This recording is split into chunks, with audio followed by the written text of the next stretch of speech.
Hello, আজকের ভিডিওতে আপনারা জানতে পারবেন ভিএস কোডের মধ্যে কিভাবে আমরা চ্যাটজিপিটি, কোপাইলট এবং ক্লডের মতো এআই ব্যবহার করতে পারবো। চলুন কথা না বাড়িয়ে ভিডিওটি শুরু করা যাক।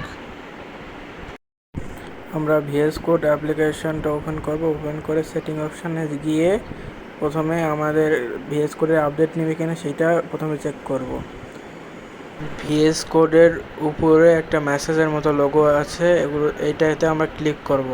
এটা আপনাদের নাও থাকতে পারে। এটা কিভাবে আসবে সেটা আমি ভিডিওর পরবর্তীতে জানিয়ে দেব। এখানে আমরা দেখতে পাচ্ছি একটা ট্যাব ওপেন হলো। এখানে জিপিটি 4.1 দেখতে পাচ্ছি। এটা আমাদের ইউজ করতে পারবো এখান থেকে আমরা। এখানে বিভিন্ন মোডে ইউজ করা যায়, যেমন এজেন্ট, অ্যাস্ক, প্ল্যান, বিভিন্ন মোডে এইটা ব্যবহার করা যায়।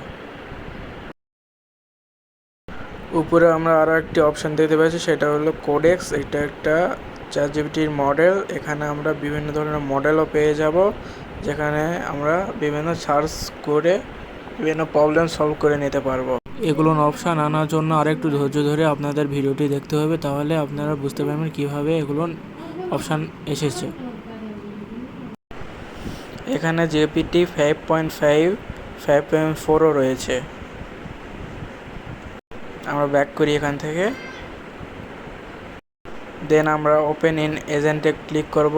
আমি আবারও বলতেছি যে আপনাদের এগুলো অপশান নাও থাকতে পারে। এগুলো অপশান কিভাবে আসবে সেটা আমি বলে দেব।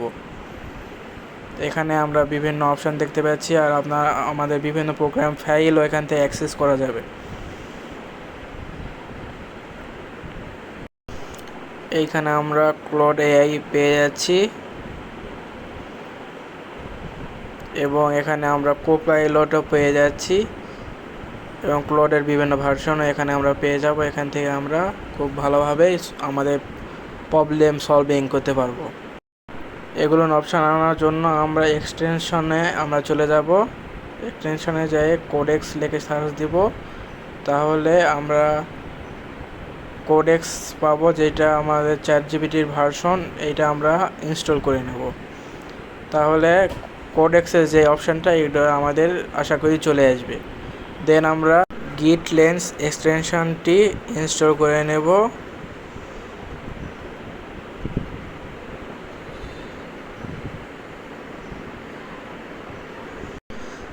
দেন গিটহাব কোপাইলট চ্যাট, এইটাও আমরা ইনস্টল করে নেব। পাশাপাশি আমরা চ্যাট কাস্টম নামে এক্সটেনশন যেটা থাকবে সেটাও ইনস্টল করে নেব। তাহলে আশা করি আমরা এ ধরনের ফিচারগুলো ব্যবহার করতে পারবো কোনো সমস্যা ছাড়াই। আমার ভিডিও যদি ভালো লেগে থাকে তাহলে ভিডিওতে লাইক ও সাবস্ক্রাইব করে দিবেন। আশা করি। ধন্যবাদ।